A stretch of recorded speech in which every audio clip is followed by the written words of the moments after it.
Hello and welcome to Healing Tips from the Heart, Intuition with Helpers, Healers, and Guides. I am your host, Dr. Lori Hops, licensed psychologist, writer, and artist. I've explored mind, body, and spirit related to intuition, or your personal guidance system, since early childhood. Meet my guests who have learned from their personal and professional lives to explore vast realms of knowing, synchronicities, and overcoming challenges. Their stories may inspire you with tools to enhance your daily living and relationships.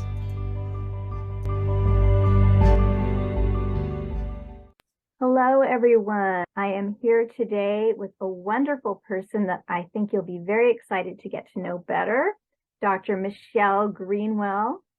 Michelle loves to explore posture, emotions, strength, flexibility, and movement as a healing opportunity in daily activities. She is a dance educator for over 40 years, and she is inspired by movement that feels good and lifts people's spirits.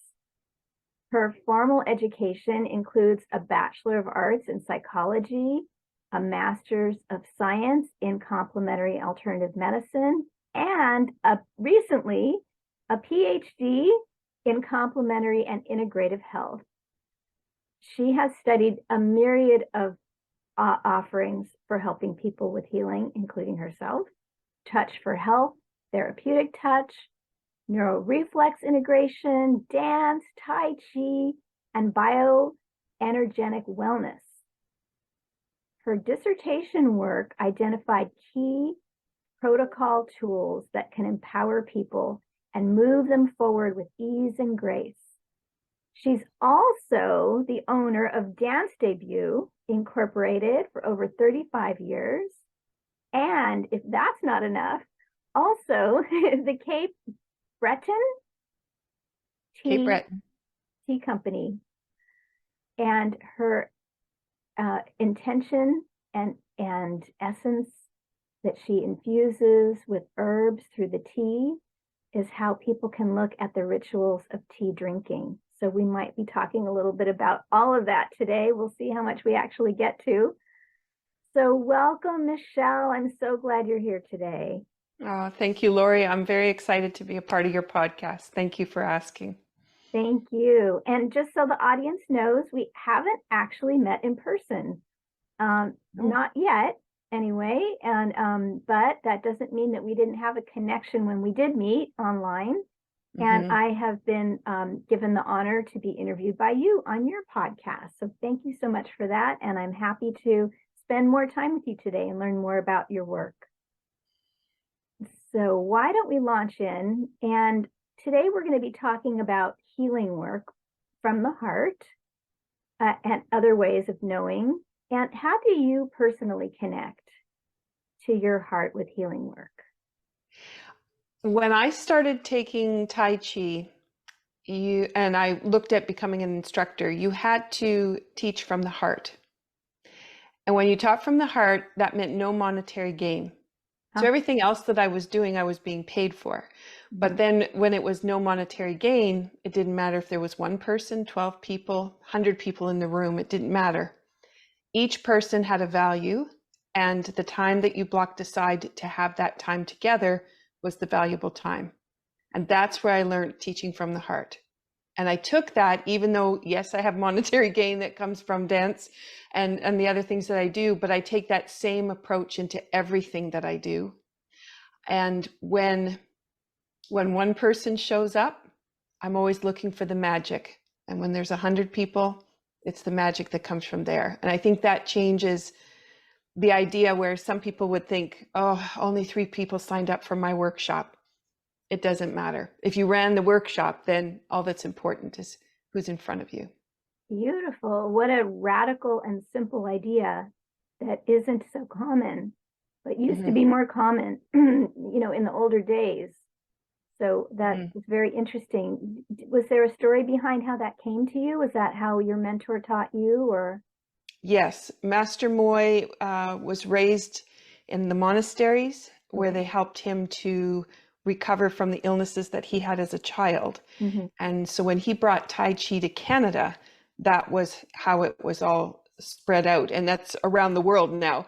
But that's how it functions, is in that capacity. And it's been harder to hold on to it in times when money might be scarce, Yeah. but also it is hard for a lot of people to understand when I am very dedicated to what I do. So when I show up, my husband's always, but you could come and do this. And it's like, no, I have this dedication and I have this need. And when I get to class, every class is magic. Every class, it's just, so it's gifting back always. Beautiful. Beautiful. You found a flow and a purpose that is sacred, really.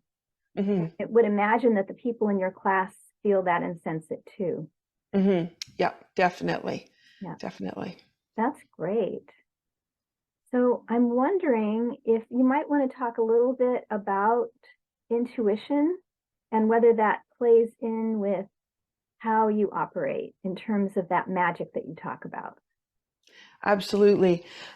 In my dissertation, there were several things I was looking at. Some was based on terminology, and that's a little bit boring to talk about. Okay. But out of that came this realization there were some really key tools that we use around the world. It would be called kinesiology or specialized kinesiology. In Canada, we call it BioEnergetic Wellness. And that means we're using muscle monitoring so we can ask the body, what is it needing and how can we help? And when I went back to that's the tool that everybody was thinking about was the most important tool, I discovered it is an important tool because it prioritizes care. But the other parts that were important that kind of were pushed to the side, that we were using them but not realizing their full potential. One was goal setting. And knowing when you start a session or if you start a class, you know exactly where you are. And the other was intention, because those two go hand in hand. They're slightly different. One can be very specific and linear, and the other one can be overall, how would I like to feel?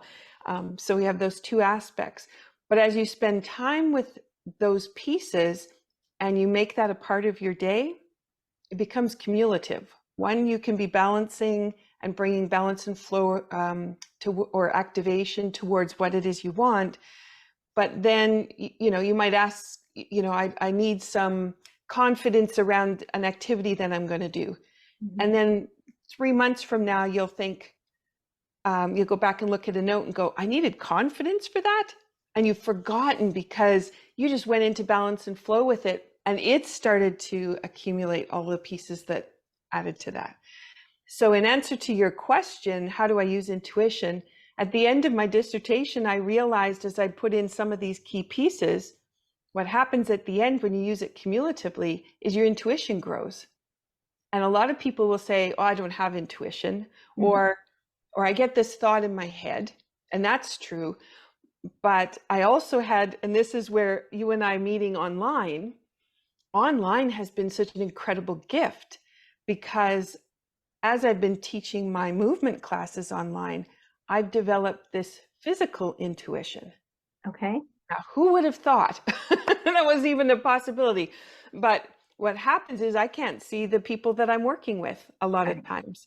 And so I actually started developing an awareness in my body of what was going on for them. And I would say, did somebody just notice that their shoulder kind of released? And someone would say, yeah, that was me. This happened. And then I would say, oh, my lower back is feeling really tight. Does anybody have a tight lower back? And someone else would respond. So out of all that, this cumulative work of goal setting, activating, being in balance and flow, and spending my life every day working on that and being there, it developed my intuition. And then the more I used it, the stronger it got. And it isn't a thing that some people have. It's just whether you massage it and help it to grow. In my classes, like my Tai Chi classes, when I arrive, I often don't know where I'm heading. Mm-hmm. I arrive and I'm not saying we're going to do the first 3 moves from the set tonight. But all of a sudden, as I've seen what people are walking like, or kind of the emotional space they're in, I can start and then say, I think we should head in this direction. And then people will probably come in with some kind of idea or conversation that leads us. And then that's how that intuition continues to grow. Beautiful. What a lovely and complete answer. And there's so many threads and strings that I like want to pluck on, to emphasize. And, a few of them are that this contrast between setting an intention or goal and being in flow. So you're not overly focused on it, but you also don't fully let it go. It's like this tension, this like yin and yang tension between trying to create something and letting something emerge. So, and the other part is the kinesthetic awareness for you in your body of what's going on remotely for other people, that we sort of enter into this collective space. And your body is like a resonant tuning fork, picking up on some of the information that's useful for you as an instructor to know. And then I would imagine that once you identify, oh, it's this person whose shoulder is tight, does that mean that your shoulder then loosens because the information has been delivered like a mail message? Yeah. Yeah. Yeah. Which is fascinating. Yeah. Fascinating. Yeah. And it's completely changed the way that I've been able to offer classes, but also offer sessions, because I have this different awareness. And that other piece for me, the physical part, is we get so many cues about how things are going, the person we're talking to, how we feel about a situation, whether we feel comfortable with the next activity we're working on, or some kind of project we're trying to finish. Our body is giving us cues about how we're handling the stress of all that. And many people will just override it and say, I'm going to get the job done. But if you actually start to notice those cues and realize, oh, when my neck does this certain thing, that usually tells me I'm not breathing enough. So something like that. And then to be able to stop and actually change the pattern. And maybe you respond with a couple rubbing points on the body to open the lungs up, or maybe you get up, walk around, do some movement to expand the rib cage. But then you have this ability to shift out of that stress and move forward into the project, not carrying the stress into the project, because that makes it harder to get the project done. Yeah, so true. And it takes practice to become self-aware with those subtle shifts. So you've really focused on it. And so you have a nice vocabulary within yourself of what's you and what's not you. And people who are just starting on the path maybe might find that to be fantastic or out of reach. But I love how you just kind of start with the body, let the body teach you. And as you go, just like learning to play the piano or anything else, your skill will increase with more exposure and more intention, focusing on it as being something of value. And then the other part I find is the feedback loop. It's not enough just to notice, but you have to follow up on it, or else it tends to dwindle. The information flow tends to kind of get smaller and less frequent. So that's great. So I have a follow-up question that maybe you can think about in terms of facing obstacles or challenges and how you overcome them using intuition. So is that something that you found familiar in your world? So some of the intuition is and then that's where the goal setting comes in, because if I have been working on different aspects, and it's hard to say because there's so many goals I do all the way along, and I'm not doing like I could do something like I easily and joyfully experience the company that we have in our house today. Could be simple like that. But then it also could be I release the stress around learning how to use technology to package my next bag of tea, something like that. Because it's always, every day's a new learning curve. So I could be doing those kinds of things, but once I bring it into balance and flow, it just goes to the side. But what happens is I get these intuitive hits. So I might get, oh, you could do it this way. And it's just a thought that pops up, or an email arrives. And the email is providing me with information I never would have considered. And it's some friend that says, something tells me you need this information and I'm sending it along. It could be like that. But those intuitive little pieces really build the whole day. And so it's no longer about trying to search for my intuition as much as it just is part of me. And I trust it. And that's another key piece. Okay. Yep. Yeah. Sometimes people have their obstacles and challenges with self-doubt or the doubt that others might express. Mm-hmm. Follow your intuition. So do you have a way of getting into that flow state that's been helpful for you, into the flow? Yeah, movement. Okay. Makes sense. So it could be as simple as put on a really good piece of music and dance in the kitchen. Okay. I originally lost the ability to walk on my feet, Oh, wow. and I was pretty debilitated for well over a year. It took me to rebuild my body. And that was stress pocketing in my feet. So my feet are a barometer for me, because I came from wearing orthotics in every pair of shoes, and they were so stiff and sore all the time. And they're so supple now, but if there's a cramp that wants to sneak in, then I know, okay, I've got to listen to where it is in the foot, what it's trying to tell me. And I can do little activities with my feet that bring me into balance and flow for the day. And I really enjoyed that, because it's simple to do, standing while you're talking to people, underneath the table. If I'm on a Zoom call, my feet can be busy, activating, nobody knows. Yeah. And if I happen to be out somewhere, I can just rock back and forth on my feet in certain patterns. Very, very simple. And so those are the kinds of activities I like to work with. Simple, fast, and then they're effective. I love it. Pardon me. That's great. Oh my goodness. Is there a lesson maybe that has stood out for you with your intuition? A big lesson that you've learned? Yeah, trust it. Yes. If you don't trust it, you can work a lot harder. And why work harder? If you get that information that says you should be going in this direction, you should be working on this. I actually start my day. Yes, I have a list kind of what needs to happen. What absolutely has to happen by the end of the day does get done. But just letting that flow in, and I might go in completely odd directions. Okay.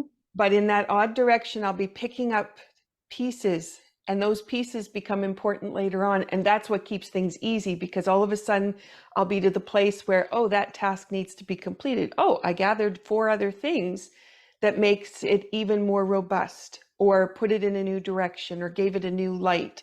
It helps with the creative process. Yeah.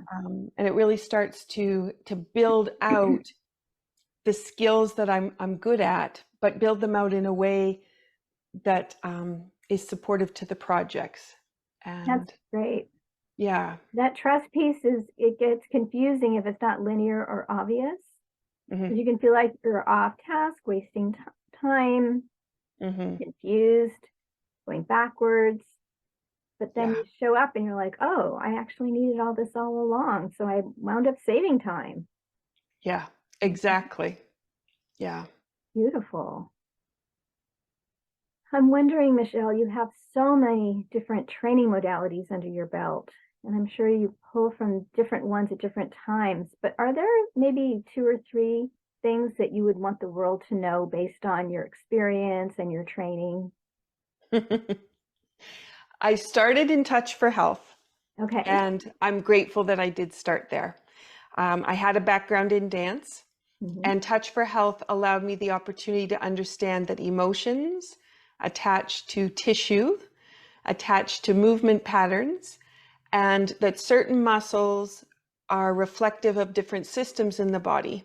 And then how those muscles, when they're not functioning quite right, are telling you where you don't have balance and flow in the systems. And that has been one of my biggest pieces of knowledge from a dance and Tai Chi perspective, but now also, as I've just explained to you, from teaching online and how much I'm using the body now, it's been such an incredible journey with the Touch for Health information. So that would be my first one.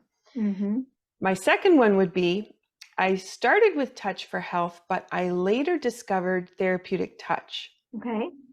And Therapeutic Touch is a great way to develop awareness and to be able to make a difference for yourself or for other people in a short 10-minute session with someone, and session saying, somebody stubs their toe, it's really easy to take your hand and feather it down off the foot and take some of the pain out. It could be that simple. Mm-hmm. And so that tool, I feel, is something that if people had that in their toolbox first, they would have this awareness and this compassionate development that really lends to being able to help serve other people easily and instantaneously.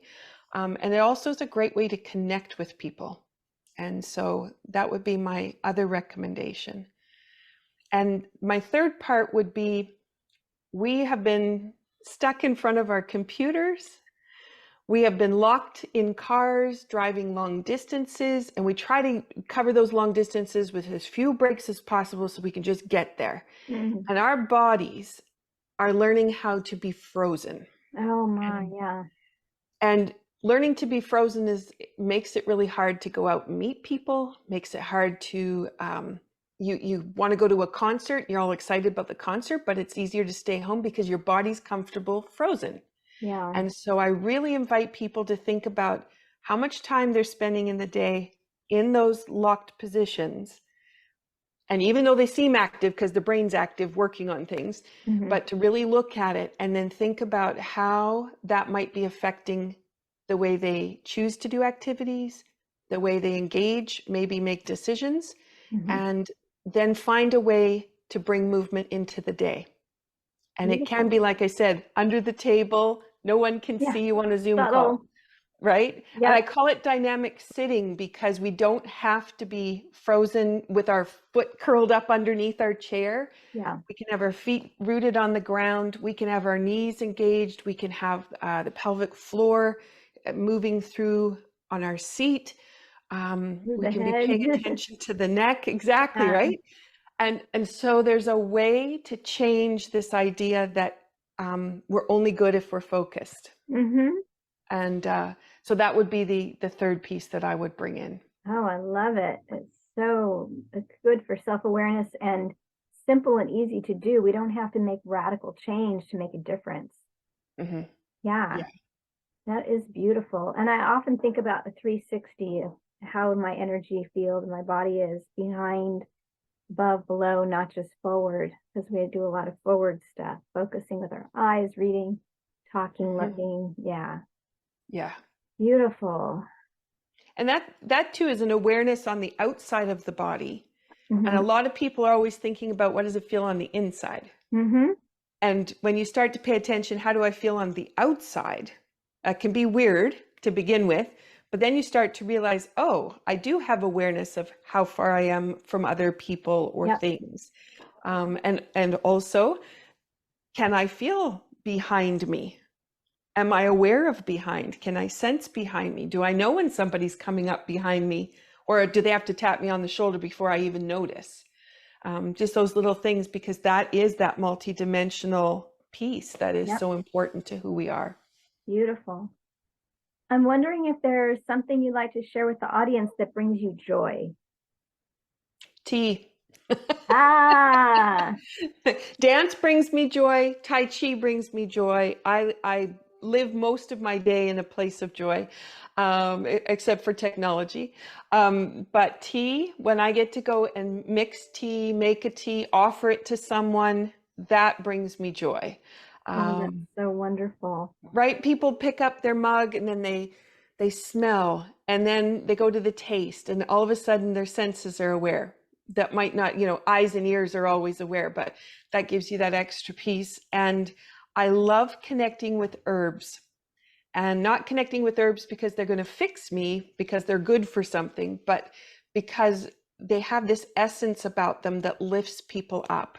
And when you go and sit in the garden and you're surrounded by the herbs, or you put your feet in the grass, you feel that.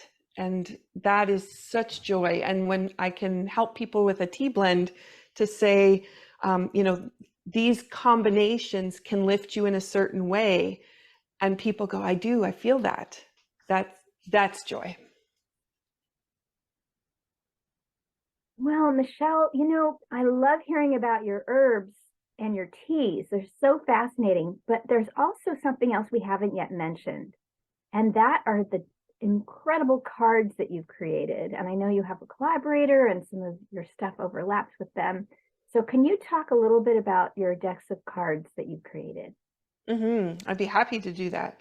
So when I was talking about the different pieces that I found in my dissertation, what I had done, and this goes back to intuitiveness, is I started taking the Touch for Health material, the work that I was working on, and I put it into a deck of cards so people could play with it. So it's called It's in the Cards. Mm-hmm. And it brings the ideas of color, sound, movement all together. But I also have compass cards. And so I know they show up white on the screen, but for Yeah. those people that are on the podcast that are listening, there's 5 compass cards. And so there's goal setting, intention, create community, awareness, and intuition. And when we play around with those 5 cards in different ways, then we can build that intuition.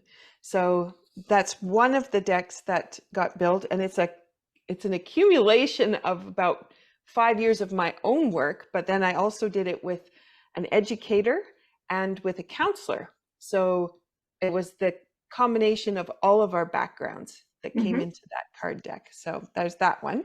And the other one is the Affirmations for the Body and Biofield deck. Yes. So for those on the podcast, I'm just holding up, it's a black cover. I hold it up because it has this little figurine on the front, which is like a ribbon, a rainbow color.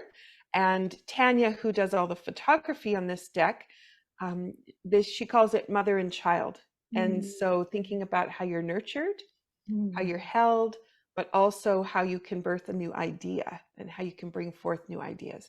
And then there's 4 different parts to the deck based on which part of the energy field or the body you want to work with. So it could be working in the joints, could be going through the resonance in each of the vertebrae in the spine, but it has affirmations and photographs that are representative to whatever the topic is. So again, on the podcast, people won't be able to see this, but I'll just hold up lumbar 1. I randomly pulled it out of the deck. For me, this actual one kind of looks like lungs, the inside of lungs, but all with color. Or butterfly wings. Yeah. And lumbar is the lower part of the spine. When walking the straight line, be sure to find awareness for what has been, what is now, and what is possible as you move forward. Together, experience and knowledge continue to guide and support. This is a nice way to put intuition, really. And it's the note of C sharp that lumbar 1 resonates at. And that can be very valuable if you're combining sound when you're trying to do some energy shifts. Yeah. And then we had, as we were talking about the herbs and tea, and that several of the teas are called teas with intention.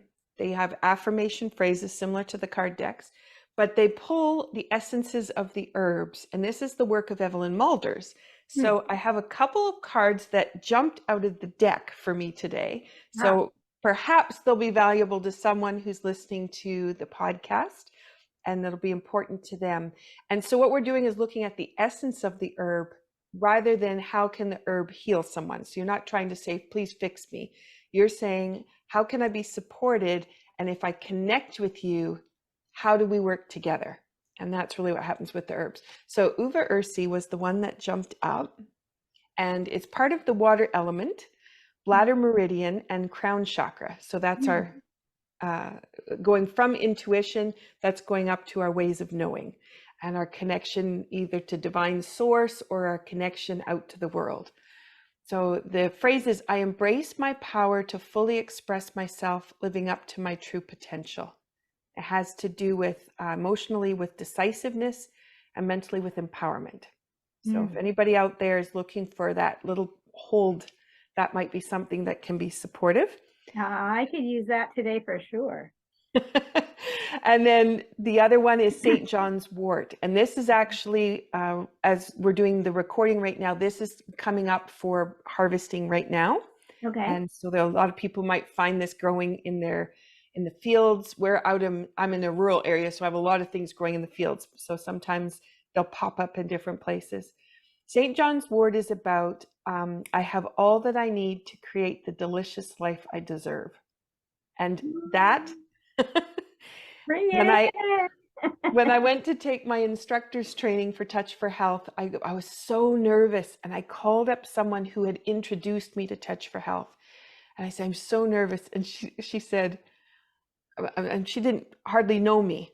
So it was really odd for me to give her a phone call. But she said, you know, everything you need to know is already deep inside. Oh. And that's all I needed. I said, okay, I'm going off to take this course. I can do this. And off I went. So St. John's wort, I have all that I need to create the delicious life I deserve. And I love that. And the emotion for that is helpless. So then knowing that you're not helpless, you have everything. And mental is amalgamation. Pull from everything that you have, all the connections you have. This is on the wood element, gallbladder meridian, and brow chakra, intuition. Yep. I just had an encounter last night with gallbladder. So kind of interesting synchronicities. Of course. I love those cards. It's great. And hopefully it is helping someone or pointing them in a direction. So we're coming to the end of our time together that you so graciously have shared.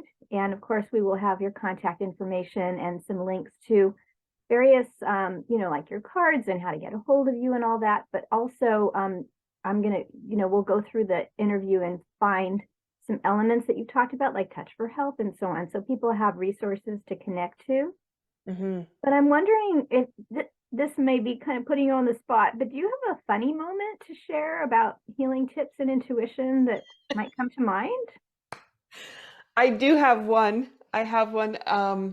This was a recent one. I have lots of funny stories, but this recent one was Therapeutic Touch is usually the hands go kind of, you sweep them down in front of the body. So you're in the field, and it's a very gentle, slow action. And we have a practice group. We get together once a month and we offer treatments to each other. And for some reason I said, I need to stand to do it today.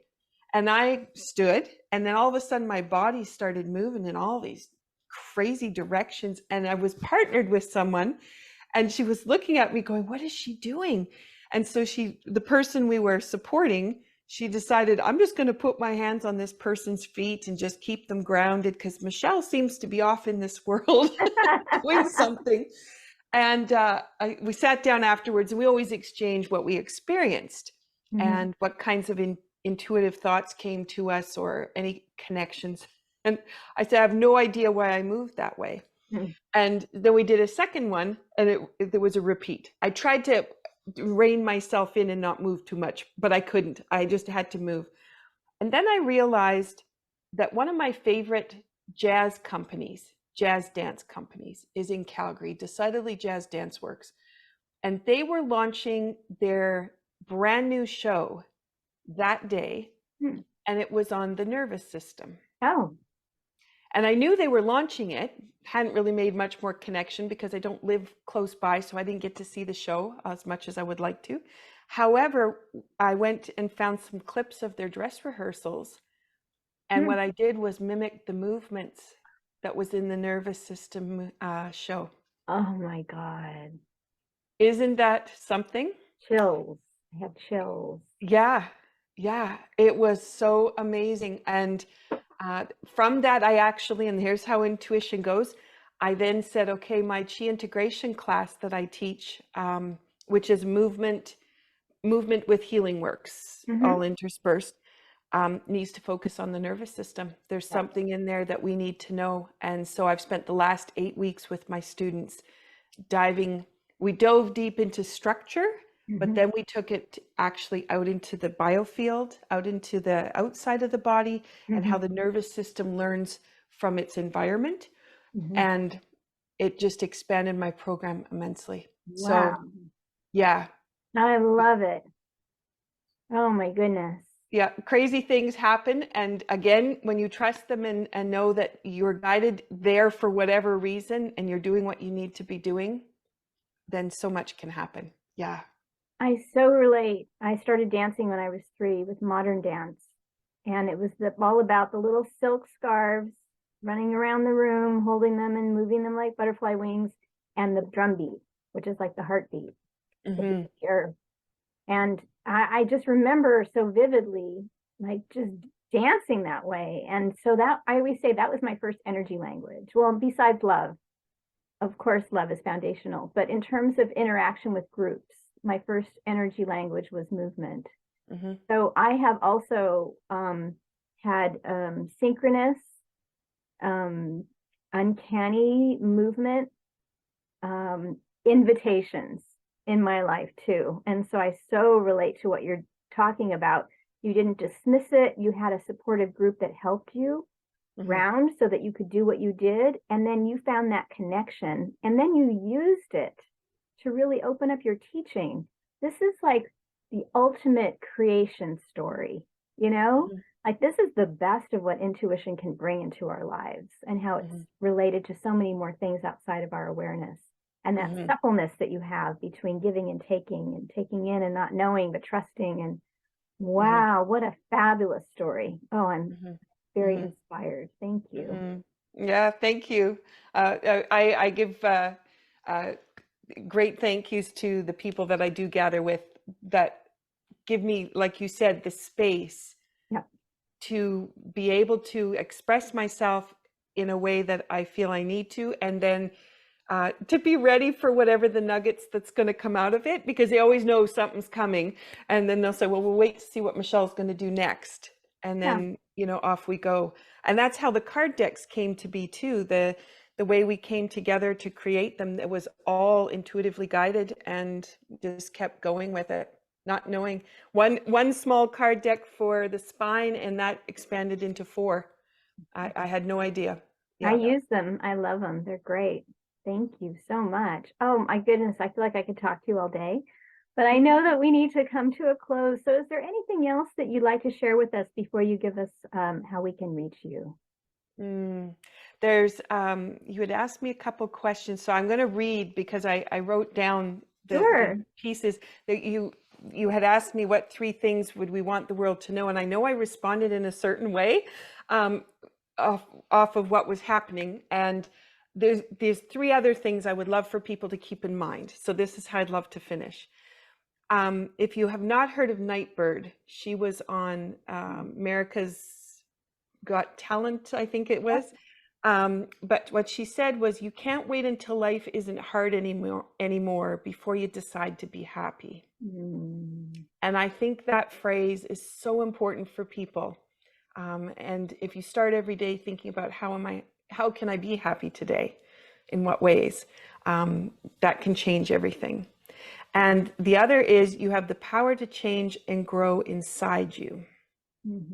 So to keep that in mind, and every action you take is cumulative. And I hope in the conversation we've had today, seeing how as you start to make those choices, make the changes, everything stacks on everything else multidimensionally. And that action that you take becomes a cumulative action. It's not a one-of. So it's not a waste of energy if you did one thing, because you know in the long run you're going to have so much more. So that's what I hope the listeners can take away, is how to be in that cumulative place. Thank you. We've come full circle. I think we started with that concept. Yeah. Related to it. And I would say also that it ripples out to others. To yourself, you know, in other times and places, but also to other people. And so we're being affected by the people who are enjoying this podcast, and we're affecting them too. So it's a collaborative, cumulative experience. Wonderful. You've shared so many treasures with us in such a short time. I'm so happy that you did so. And can you just repeat, or I don't think we've said yet, what your website is? So people can get a hold of you. Yes. So dancedebut.com is where you'll find most of my courses and activities, as well as a very active blog post. I try to keep everybody up to date on the latest that's happening or ideas that come by, and try to just pass information forward. And on there is the top 8 easy stress releasers. So it comes up as a pop-up window. So if anybody's looking for some assistance and some ways that they can start making change, that would be a great way that they could do that. And if they're looking for teas and they want to know more about Tea with Intention, that's capebretontea.ca, and tea as in TEA. Got it. And can you also spell your dance debut so people have that correct? Yes, DANCEDEBUT.com. Excellent. Oh, thank you so much, Dr. Michelle. You are welcome, Lori. Thank you so much. And I look forward to where this podcast takes you, because I know the conversations are going to accumulate a beautiful wealth of knowledge and support for so many. Thank you. Delightful. Bye-bye, everyone. Bye-bye.